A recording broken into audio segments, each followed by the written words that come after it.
Bersama-Mu ya Bapa, kami bisa melewati segala perkara di dalam hidup kami. Bersama-Mu ya Tuhan, Engkau yang memegang kendali hidup kami. Di setiap musim dalam hidup ini kami percaya bahwa Tuhan ada bersama-sama dengan kami. Di setiap perkara dalam hidup ini kami percaya bahwa Tuhan yang akan menjadi pejuang, yang akan menjadi pahlawan bagi hidup kami untuk menuntaskan segala perkara hidup ini. Terima kasih ya Tuhan, saat ini kami mau mendengarkan firman Tuhan. Tolonglah setiap hati kami, berikanlah kami hati yang fokus, pikiran yang fokus sejenak untuk boleh betul-betul mendengarkan apa yang Tuhan sampaikan bagi setiap kami. Sehingga firman-Mu ini yang boleh menguatkan setiap kami, yang boleh menolong setiap kami, bahkan mengingatkan setiap kami betapa pentingnya kami membutuhkan Tuhan di dalam hidup ini. Terima kasih ya Tuhan, hamba-Mu yang penuh dengan kelemahan, yang penuh dengan dosa ini yang tidak layak. Biarlah kiranya urapan daripada Allah Roh Kudus itu yang boleh menolong hamba-Mu untuk boleh menyampaikan firman ini dengan baik. Terima kasih ya Tuhan, ini doa kami, di dalam nama Tuhan Yesus kami berdoa. Amin. Silakan duduk Bapak Ibu Saudara.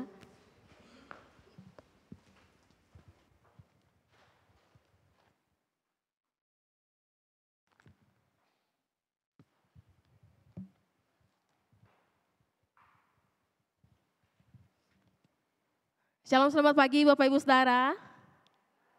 Wah, kurang semangat ini kayaknya efek hujan gitu ya. Sekali lagi ya, shalom selamat pagi. Wah, jangan mau kalah sama saya dong ya. Suara saya lagi agak paruh ya. Jadi mohon maaf gitu ya. Bapak Ibu, hari ini kita akan bersama-sama boleh berbicara tentang satu tema yang cukup menarik, adalah Tuhan sebagai pahlawan. Tetapi kalau kita boleh melihat di dalam terjemahan TB2, dikatakan bahwa ia datang sebagai seorang pejuang. Ya, tapi mari hari ini boleh bersama-sama boleh merenungkan firman Tuhan. Hari ini saya mengajak kita boleh membuka bagian firman Tuhan dari dua bagian. Yang pertama, Zefanya pasal yang pertama ayat yang kedua. Bisa tolong di next? Oke. Kita akan berespon ya Bapak Ibu Saudara ya untuk boleh membacakan firman Tuhan ini. Zefanya pasal yang pertama ayat yang kedua. Bapak Ibu Saudara kelihatannya dari sini ya. Saya akan membacakan bagian yang keluar, Bapak Ibu boleh membacakan bagian yang di dalam ya. Boleh ya, di sini sudah tertera Bapak Ibu Saudara boleh membantu saya akan membacakan bagian yang keluar, Bapak Ibu boleh membacakan bagian yang masuk ke dalam. Zefanya pasal yang pertama ayat kedua berbunyi demikian. Aku akan menyapu bersih segala-galanya.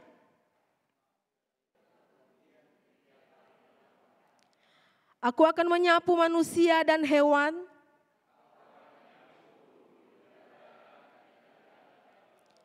Aku akan menjatuhkan orang-orang fasik.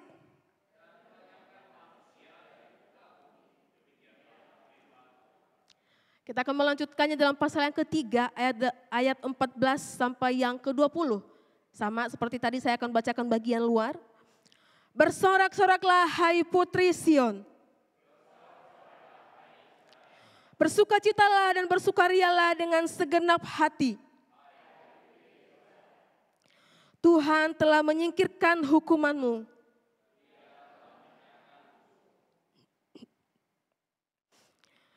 Tuhan Raja Israel ada di tengah-tengahmu.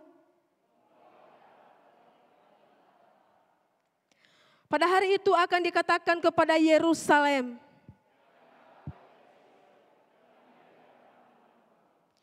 Tuhan Allahmu ada di tengah-tengahmu.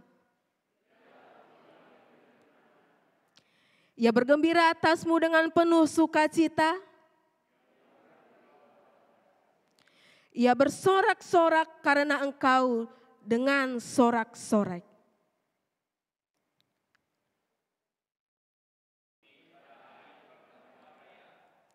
Aku akan menyingkirkan malapetaka darimu.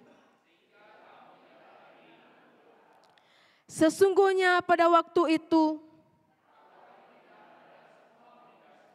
aku akan menyelamatkan yang lumpuh.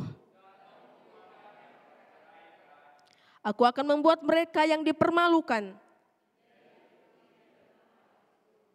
ayat 20. Pada waktu itu aku akan membawa kamu pulang. Sebab aku akan membuat kamu menjadi ternama dan terpuji. Dengan memulihkan keadaanmu di depan matamu sendiri. Firman Tuhan.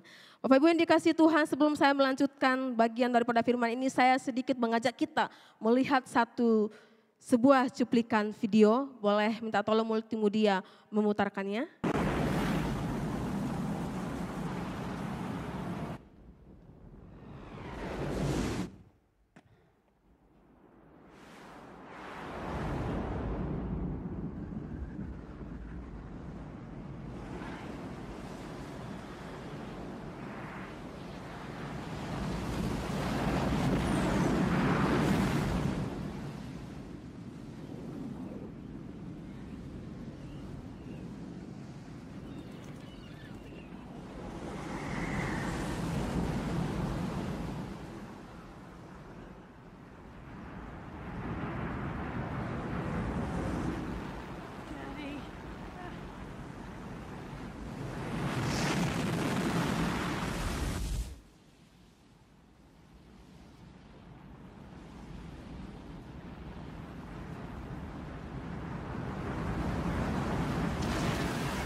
Bapak Ibu yang dikasihi Tuhan, kira-kira ya, kalau kita ada di posisi yang seperti itu, apa yang harus kita lakukan?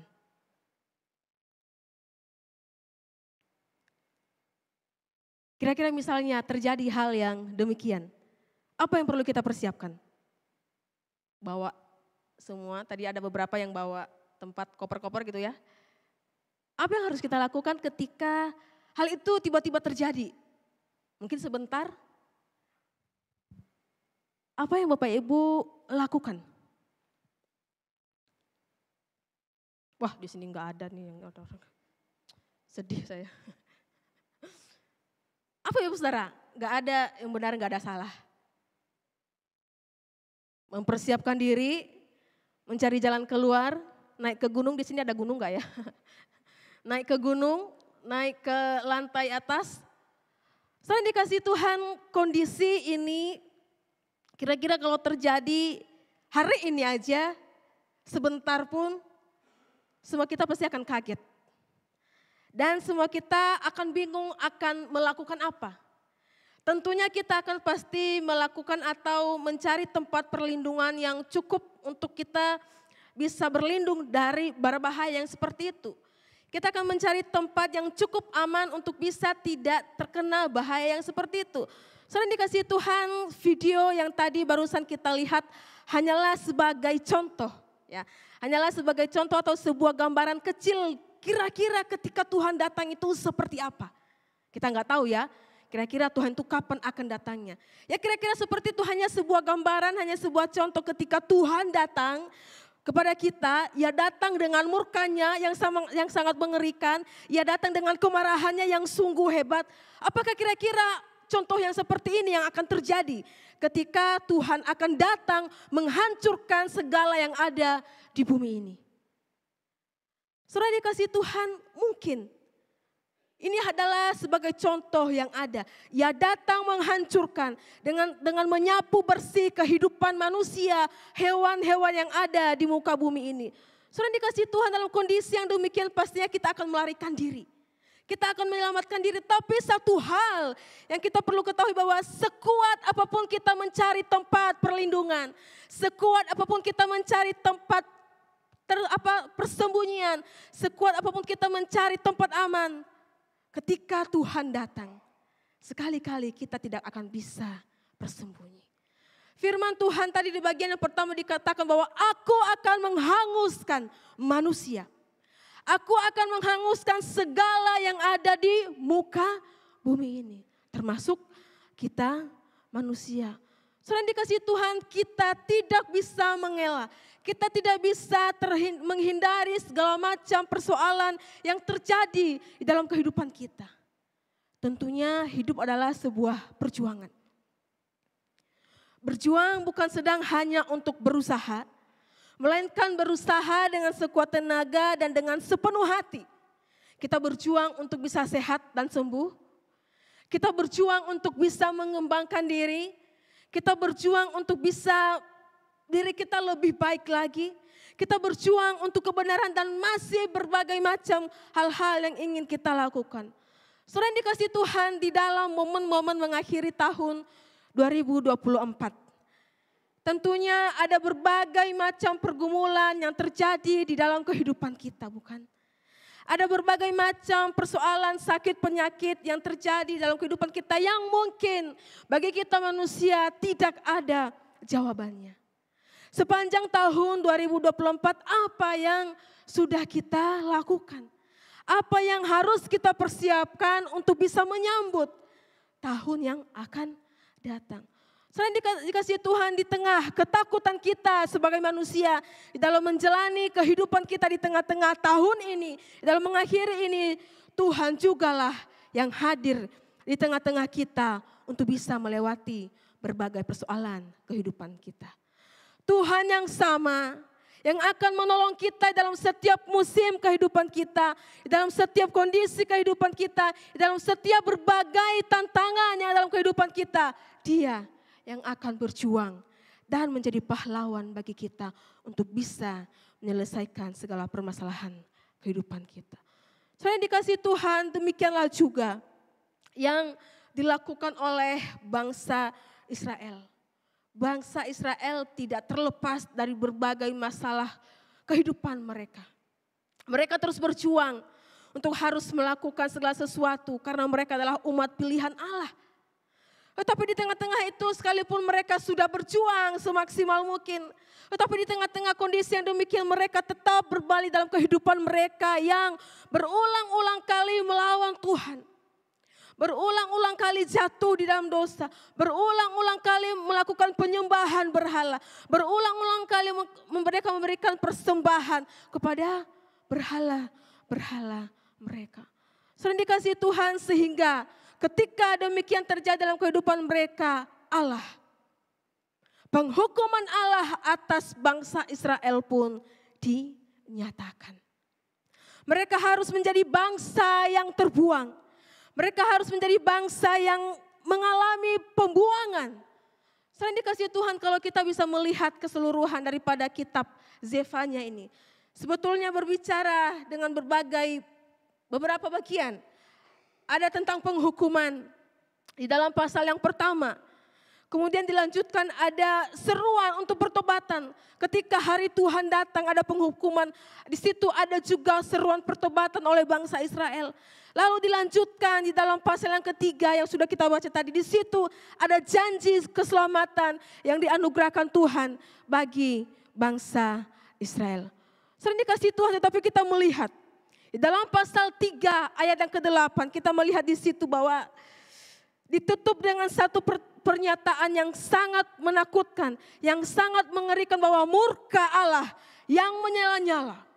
Murka Allah yang menyala-nyala dan seluruh bumi akan dihabiskan dan akan dimusnahkan oleh amarah Allah. Sering dikasih Tuhan karena dosa-dosa mereka. Dosa-dosa mereka, murka Allah, mereka dihukum.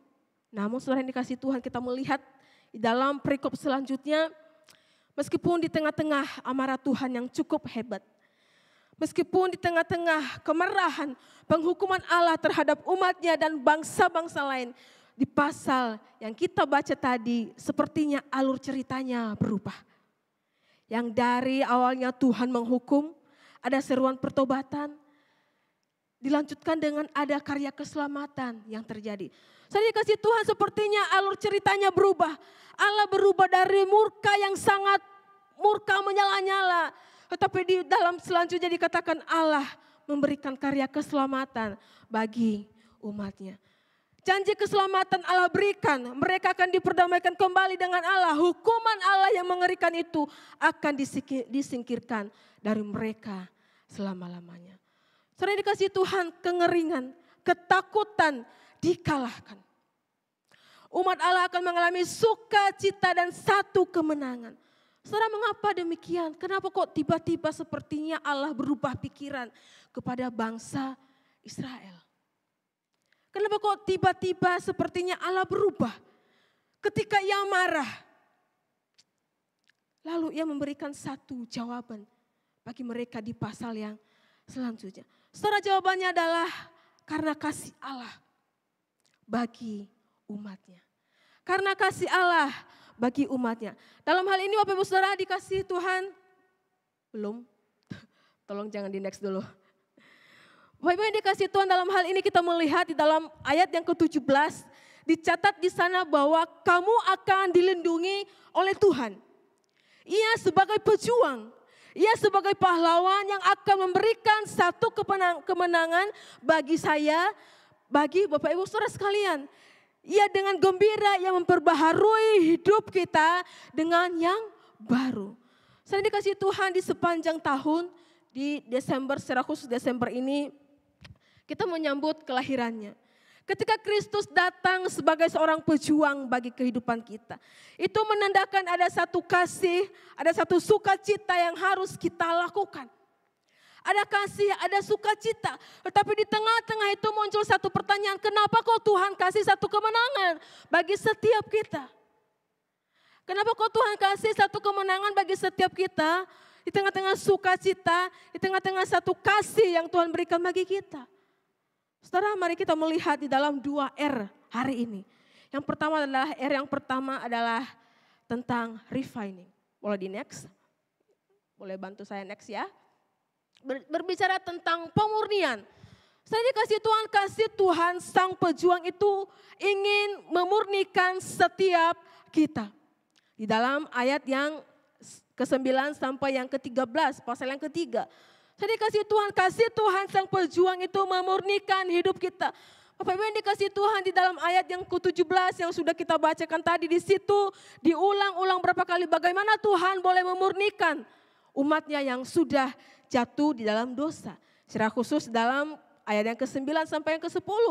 Setelah penghukuman Tuhan berakhir, Tuhan akan memberikan mereka bibir yang baik.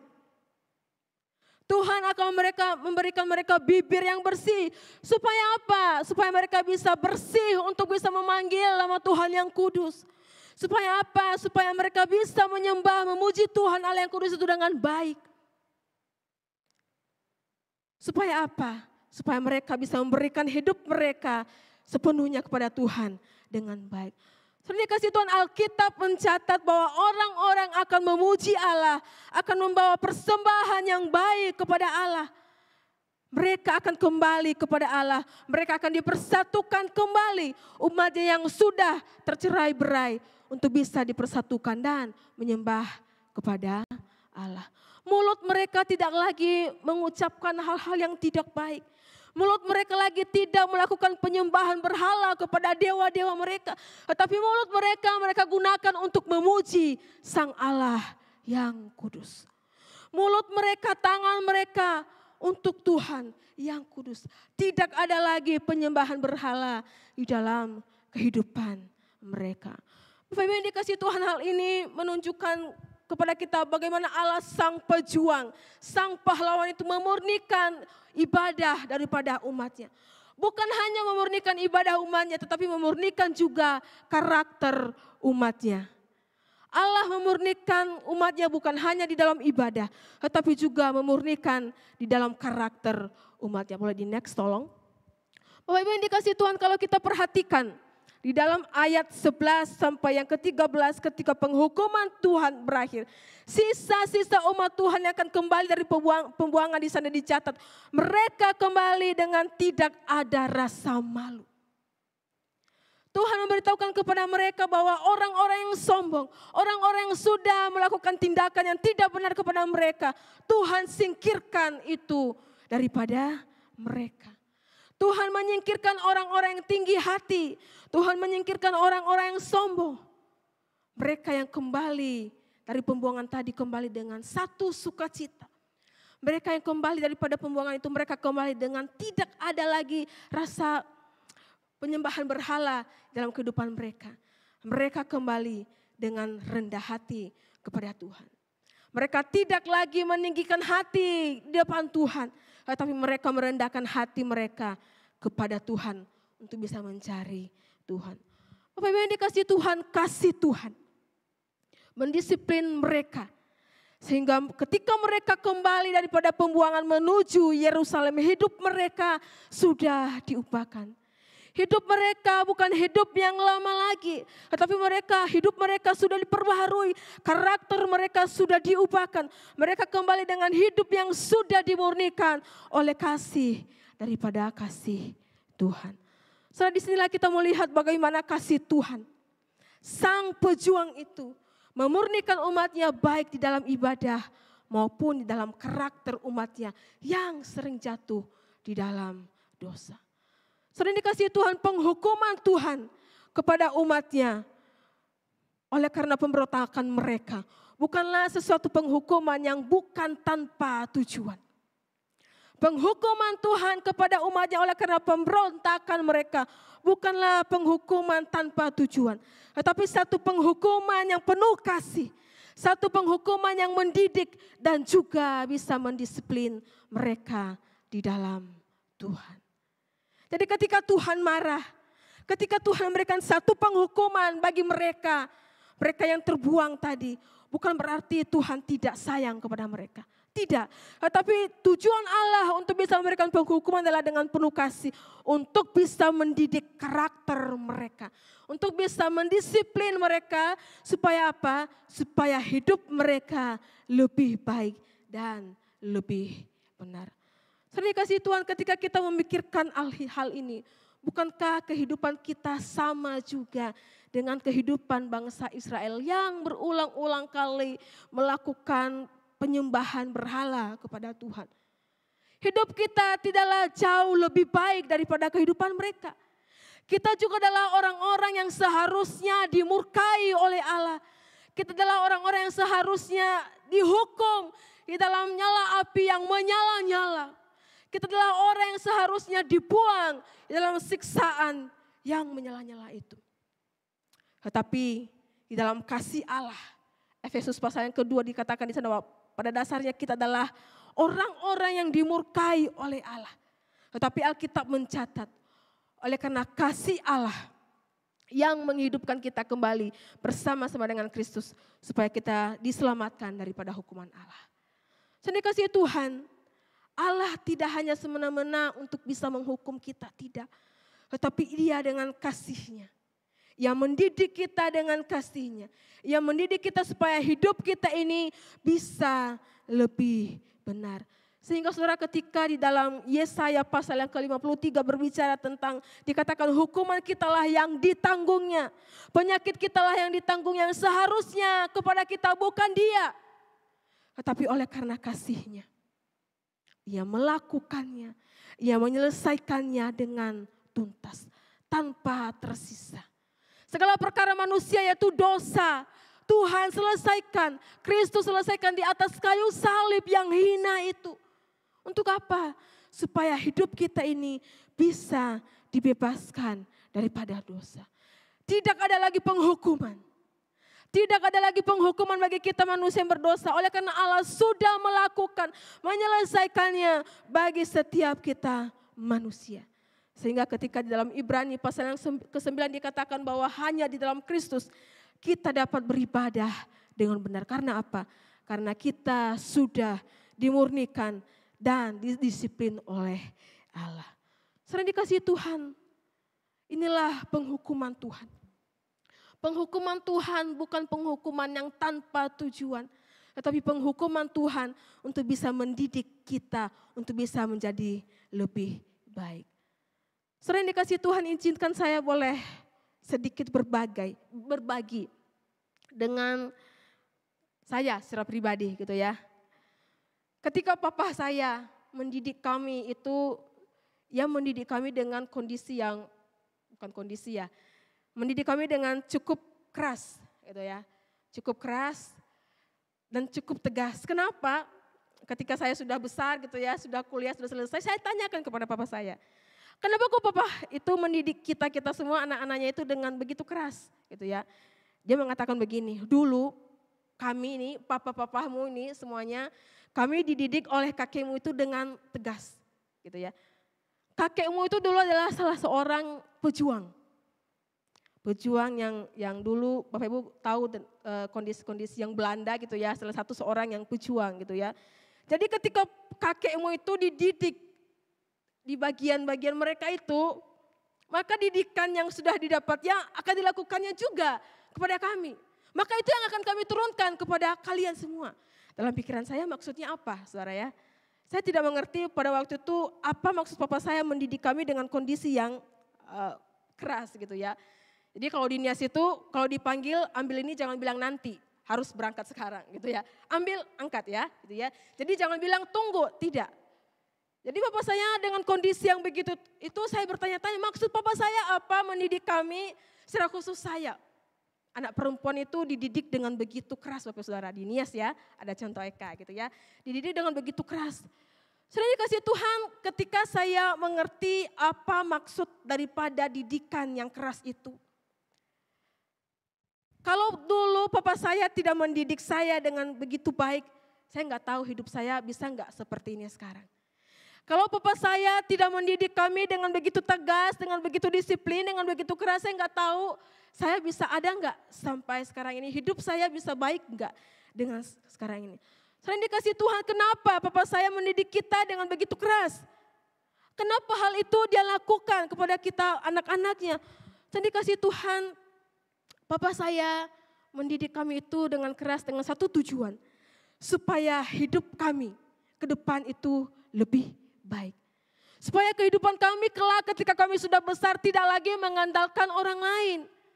Harus mandiri, harus bisa melakukan apa yang bisa kita lakukan. Tidak bergantung kepada orang lain. Harus bisa berdiri sendiri. Setelah dikasih Tuhan saya baru mengerti. Saya baru mengerti ketika saya sudah besar.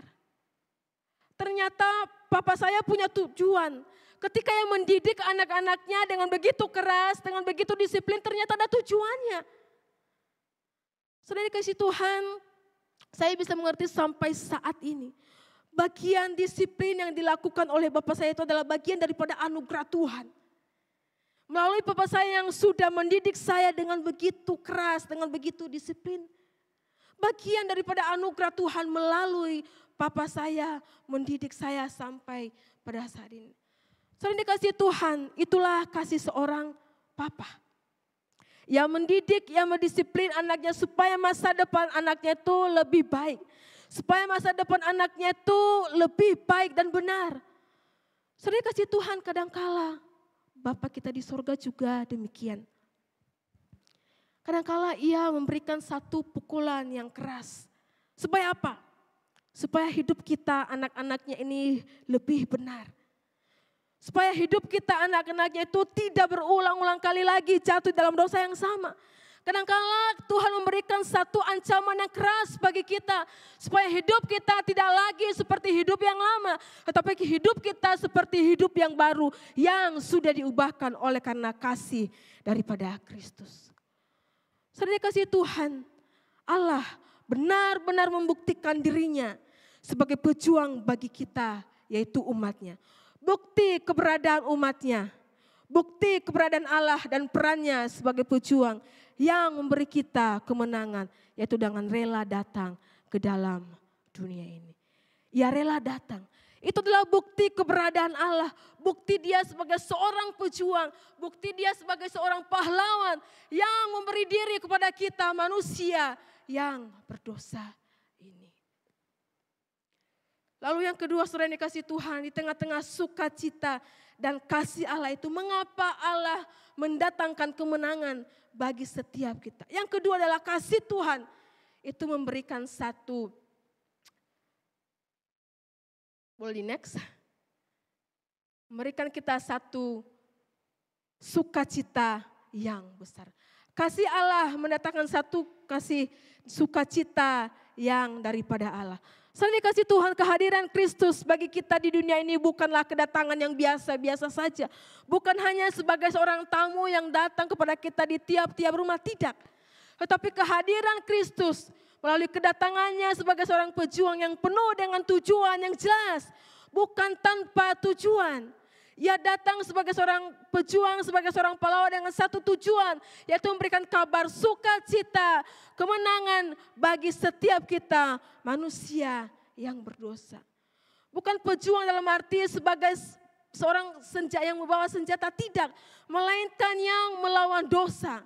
Melainkan Kristus yang melawan dosa dan maut itu. Supaya apa? Supaya membebaskan kita daripada dosa kita. Dia datang bukan hanya sekedar untuk menghanguskan bumi ini daripada segala kejahatan yang sudah dilakukan oleh manusia. Tetapi Kristus datang untuk kita sebagai seorang pahlawan, sebagai seorang pejuang yang luar biasa untuk memenangkan kita daripada dosa. Dia adalah raja di atas segala raja. Dalam bagian ini Bapak Ibu Saudara, Allah sang pejuang itu memberikan kasih yang mendatangkan sukacita bagi kita umatnya. Memberikan kita kasih sukacita. Satu kemenangan yang luar biasa yang tidak bisa kita beli. Berapapun harganya. Berapapun kita bayar tidak bisa. Tetapi kasih Allah Ia nyatakan bagi kita dengan rela Ia datang kepada kita. Saudara dikasih Tuhan, kalau kita bisa melihat di dalam ayat yang ke-15, dikatakan di sana bahwa Ia akan hadir di tengah-tengahmu. Ia akan menyingkirkan segala perkara yang ada di tengah-tengahmu. Apa itu perkara dosa? Artinya bahwa dosa umatnya sudah diampuni. Dosa umatnya itu sudah disingkirkan. Karena apa? Karena Tuhan hadir, Kristus hadir sebagai seorang pahlawan, sebagai seorang pejuang yang sudah menyelesaikan dosa itu dengan beres. Dengan tuntas tanpa tersisa sedikit pun. Dan itulah sukacita yang besar. Itulah sukacita yang besar. Tidak bisa kita beli dengan harta yang besar, seberapa besar harta kita. Tidak. Di dalam Kristus kita hanya memperolehnya. Saudara kasih Tuhan, bukan dikatakan, di sana juga dikatakan bahwa para penindas mereka. Bangsa-bangsa yang melawan Allah itu sudah disingkirkan bagi kita. Itulah yang membuat kita dan juga orang-orang Israel itu bersorak-sorak dan bersukacita oleh karena Allah sudah menyelesaikannya bagi kita semua. Saudara dikasih Tuhan, kalau kita pun bisa melihat di dalam perjanjian baru, di mana kita memberitahukan kepada kita bahwa Kristus yang sudah tergantung di atas kayu salib itu, Ia yang sudah menyelesaikan hukuman yang berat itu bagi kita. Ia Allah yang perkasa. Ia Allah yang hebat, yang menyelamatkan umatnya dari segala dosa.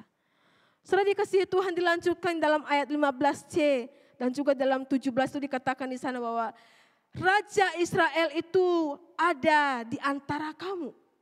Diulang di ayat 17a, Tuhan Allahmu ada di antaramu sebagai seorang pejuang yang memberikan satu kemenangan. Artinya apa? Bahwa Tuhan bersama-sama dengan umatnya. Dalam segala kondisi kehidupan umatnya, dalam segala kondisi kehidupan kita, segala perkara itu Tuhan berjalan bersama-sama dengan kita. Tuhan tidak semena-mena membiarkan kita hidup sendiri, tidak.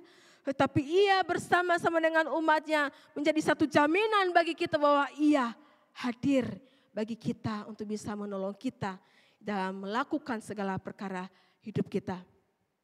Allah yang hadir di tengah-tengah kita. Allah yang hadir tengah-tengah umatnya menunjukkan sebuah kedekatan dan kehadiran Allah sungguh-sungguh nyata di dalam kehidupan kita. Dia nyata hadir. Dari mana kita bisa tahu Allah itu bisa nyata dalam kehidupan kita? Dari perjalanan kehidupan kita setiap hari. Dari setiap hubungan kita pribadi dengan Tuhan. Dari mana kita bisa tahu Allah itu menunjukkan kasih setianya yang nyata kepada kita? Dari perjalanan hidup kita, dari hari ke hari. Bagaimana Tuhan sudah menolong kita. Saya dikasihi Tuhan, Kristus tidak hanya berbicara jauh kepada kita. Tetapi Ia sungguh-sungguh hadir bagi kita memberikan karya keselamatan itu. Kristus hadir membawa satu pembaharuan yang besar. Kristus hadir membawa satu pengharapan kemenangan yang besar bagi kita umat manusia yang berdosa. Kristus hadir membawa perbaharuan di dalam hidup saya dan di dalam hidup Bapak Ibu Saudara sekalian. Ia yang datang menebus kita dalam dosa.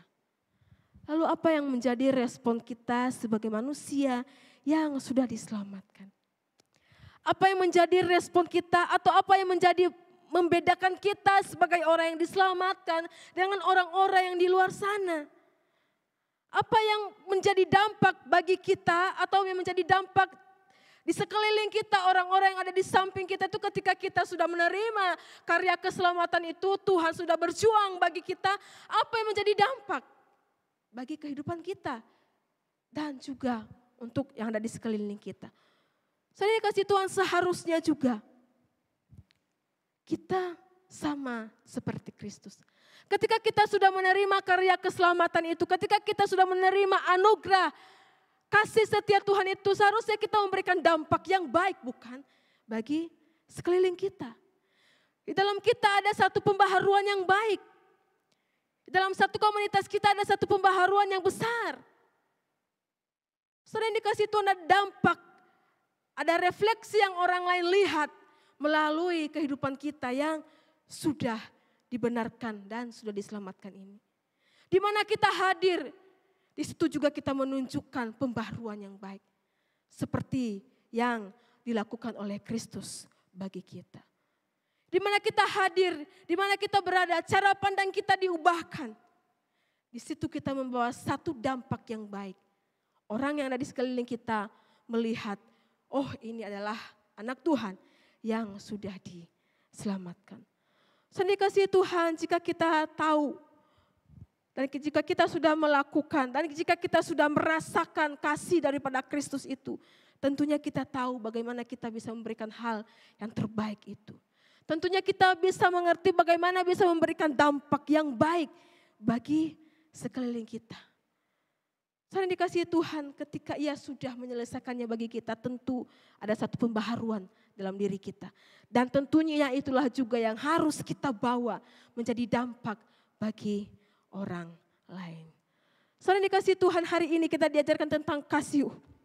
Kisah umat Tuhan yang menanti-nantikan kehadiran Kristus bagi umatnya. Kedatangan Tuhan sebagai seorang pahlawan, sebagai seorang pejuang secara nyata akan mengubahkan kehidupan umatnya.